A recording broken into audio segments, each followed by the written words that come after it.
Before I get started, remember to like and subscribe. Over 95% of you are not subscribed to the channel, so it would mean a lot if you could subscribe. Okay, so what better way to start than to start with the American Revolution as our first one? And I'm going to put this in the S tier for a lot of reasons because, for one, we wouldn't be a country today if it wasn't for the American Revolution, and it really kicked off some of the most important values that we have as Americans today. From the American Revolution, we obviously got the Declaration of Independence, and eventually, after the war's end, it led to things such as the Constitution, the Bill of Rights, etc. But simultaneously, it also helped create some of our biggest allies in the years to come. France would be a notable ally, and it really set the precedent for a lot of the values that we have as a country today. So, American Revolution goes without saying in the S tier. The second one's the Vietnam War. This is going to be a controversial one because obviously it's a pretty notable war when it comes to historiography. Like a lot of people like studying it, but I'm going to put this in the C tier. So the Vietnam War was frankly a war that the United States did not need to fight in. It was a war um, basically fought over the domino theory. So the domino theory stated that you if one country in Southeast Asia fell, well, then to communism, then it would lead to a domino effect to the rest of the world. It even got to the point where some critics were saying that the and it's kind of ridiculous to say that communism would go to like India and it would go to the Philippines. It would get all the way into all parts of Korea, which we'll talk about later, and it could eventually get to Australia. Like Australia could be a communist country. So there's a really big red scare going on, which is why we fought in Vietnam.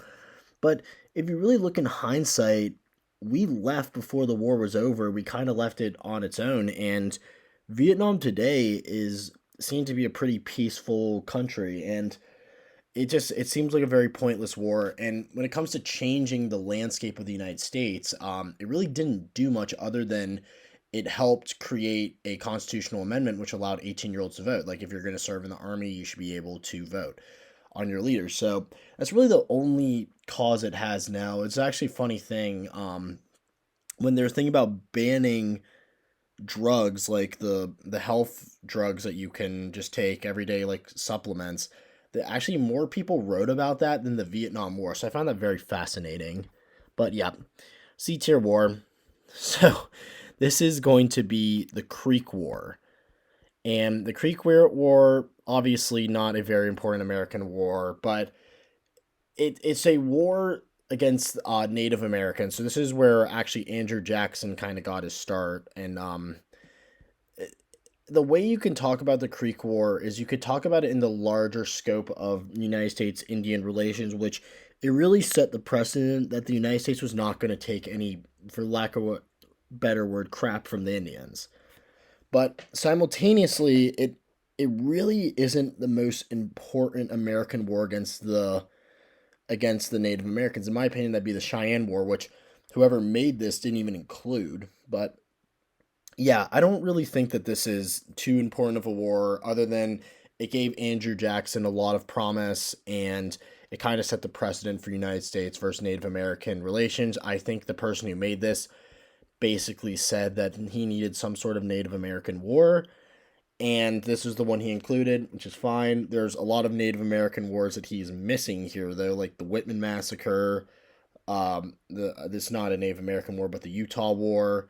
You have the wars with Tippecanoe, with the famous battle there. Yeah, there's a lot missing here, but yep, D tier war. So right here you have the Mexican American War, which again is a pretty obscure war, but I'm gonna put this in the B tier. And a lot of you might criticize me for putting the Mexican American War above the Vietnam War, but the fact is that the Mexican American War has given us a lot of the United States. It gave us Texas, it gave us parts of California, New Mexico, Arizona. Technically, at the time prior to the war and prior to the Texas War for Independence, the Mexican government owned as far as even parts of Wyoming, which is kind of crazy to think about. Much of the West Coast was owned by Mexico, which is why you see semblances of Mexico today, especially in states like New Mexico, Arizona, the southern part of California. You see a lot of Spanish culture there. But yeah, I truly think that this is a more important war just because it kind of ensured that we were going to get some of our most important states, such as Texas and the Southern California. But also, prior to the Mexican American War, Mexico was kind of a powerhouse in the region, and it sucks for the Mexicans, but we basically just toppled them, and we basically showed that we were going to be the top dog in the region. So that's why I think it's important. The Barbary War. So the Barbary War is kind of a meme war, and just for that reason, I'm going to put it in the D tier.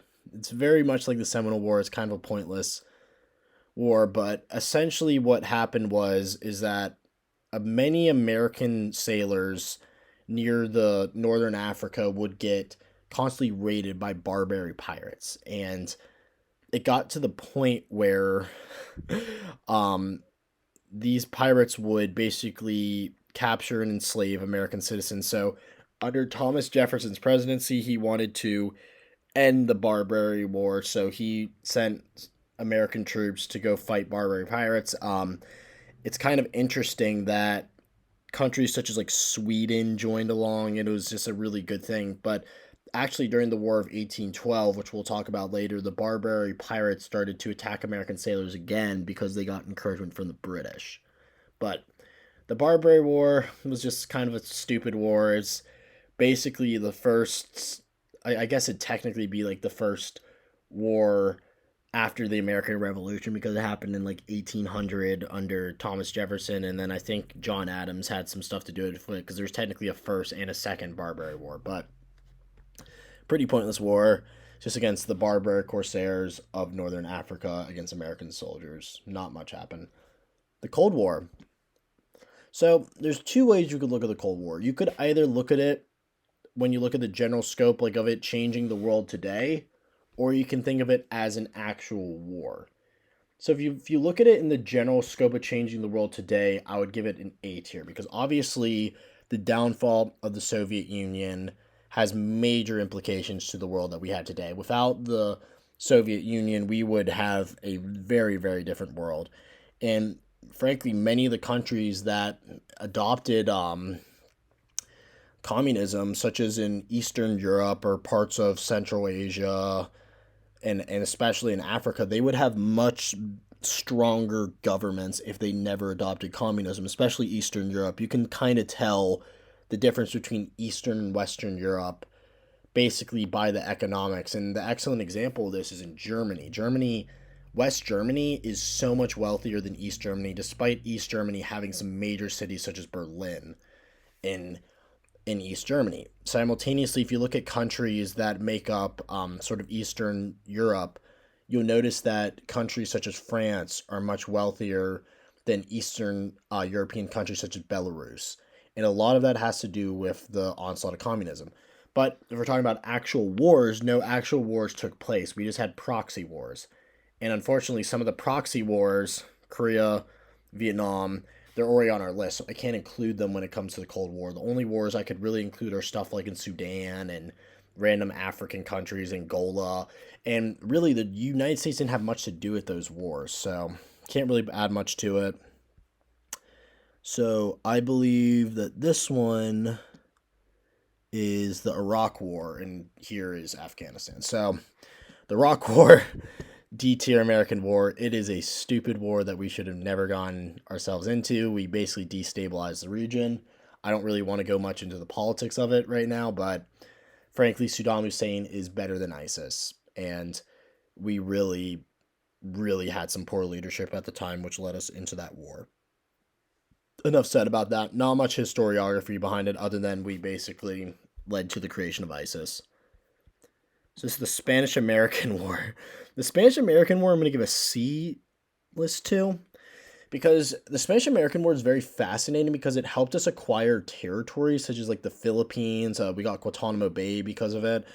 But at the same time, the Spanish American War is, in hindsight, really didn't do that much. It made Teddy Roosevelt famous because he was with the Rough Riders and that sort of stuff. But yeah, not much really happened when it came to the Spanish American War.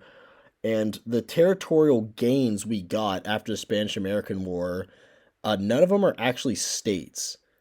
So at least when you have the Seminole War, like that helped lead to the Florida being a state. Philippines, Cuba, Puerto Rico, any of the former Spanish territories, those are not states still. So really we just got a bunch of territories which we don't really know what to do with, and I don't think it's that important of a war to talk about.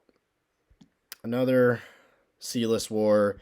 It's the Texas War for Independence. You could technically say this isn't even an American war because technically this was under the Republic of Texas, but whatever.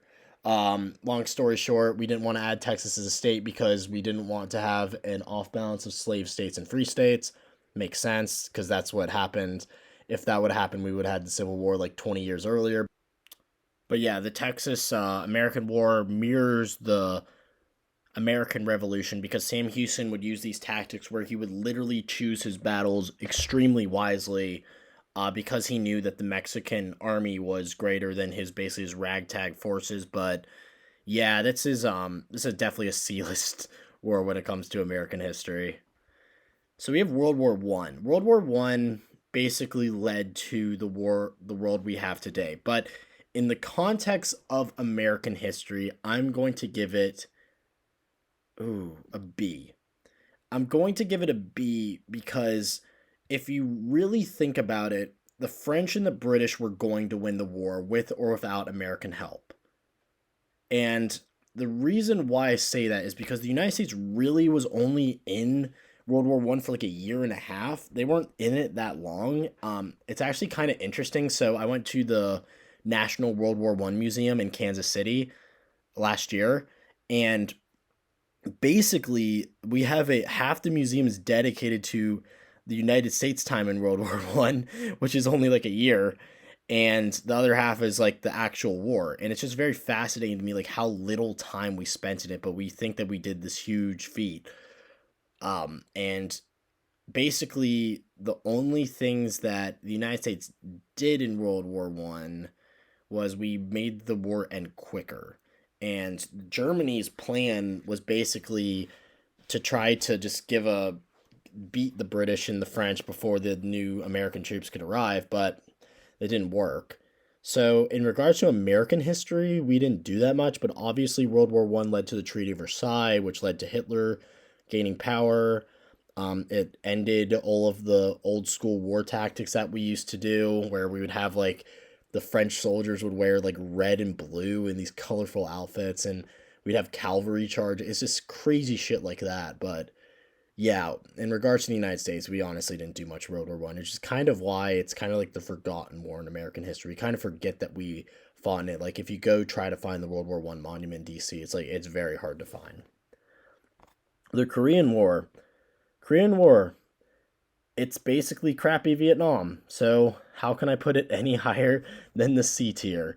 Basically, the Korean War, we wanted to stop communism from occurring, and it mirrors Vietnam in so many ways. Where we had like an American backed dictator, which was favorable to the West, and even though they were a terrible person, we still propped up his government. It's insane how much um South Korea and South Vietnam mirror each other, and it's also very fascinating how like the charismatic communist leader, which would be Ho Chi Minh in Vietnam, it would obviously be it was Kim Jong Il at the time for the Korean War. But it's just very very interesting how they mirror each other. And fun fact, I think it was Patton. General Patton wanted to nuke Korea at one point. So imagine what the trajectory of the world would be like if we ended up nuking Korea. Just putting it out there. Another C-list war. It pains me to do this because in 1814 we took a little trip along Colonel Jackson to the mighty Mississippi, but the war was already over, Colonel Jackson. The Treaty of Ghent has already been signed. So unfortunately, it doesn't matter. So the War of 1812. fascinating to me is that I actually took a 19th century British history course, and I wrote my 20-page paper on the on the War of 1812, and it's very interesting to me how little the British care about that war. In the United States, it kind of has this perception as being like the second war for independence, and I think that's kind of hilarious considering that it was a stalemate, but we act like we won. Simultaneously, we tried to do stuff like capture Canada, and we had all these plans to basically keep expanding the American empire, and it was really just a pointless war. But the good thing that came out of it is it reinvigorated American patriotism, and it kind of showed the rest of the world that we can hang around with the big dogs, and the big dogs being the British Empire. But it was kind of a pointless war. Like the British burnt down the White House and stuff. Dolly Madison had to take that famous portrait of George Washington and make sure that the British didn't burn it. But that's what we got. War of 1812. I'm sorry, Colonel Jackson, but it might have made you president, but still, it's really not a very important war. But we got the national anthem out of it. That's pretty cool.